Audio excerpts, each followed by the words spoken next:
राम जी से पूछे, राम जी से पूछे जनकपुर के नारी, बता द बबुआ लोगवा देत काहे गारी, बता द बबुआ लोगवा देत काहे गारी, बता द बबुआ।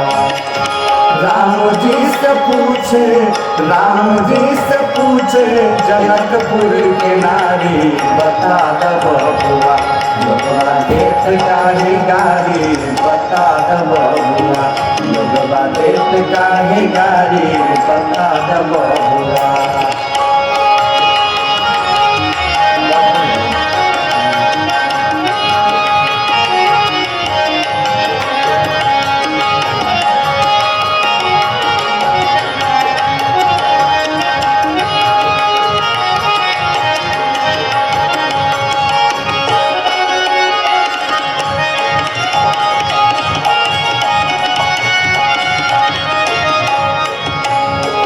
तोहरा से पूछे ओ धनुषधारी, तोहरा से पूछे ओ धनुषधारी, तोहरा से पूछे ओ धनुषधारी, तोहरा से पूछे ओ धनुषधारी।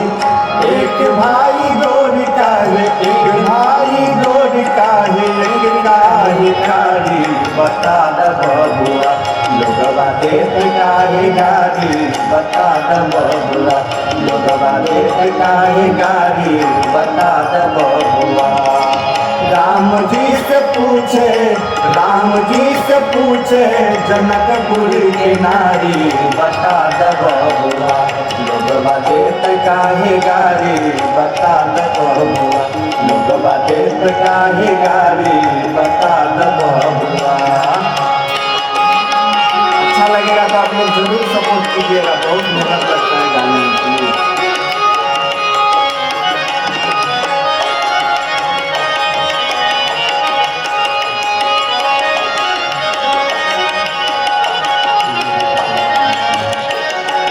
जय हो मिथिलांचल।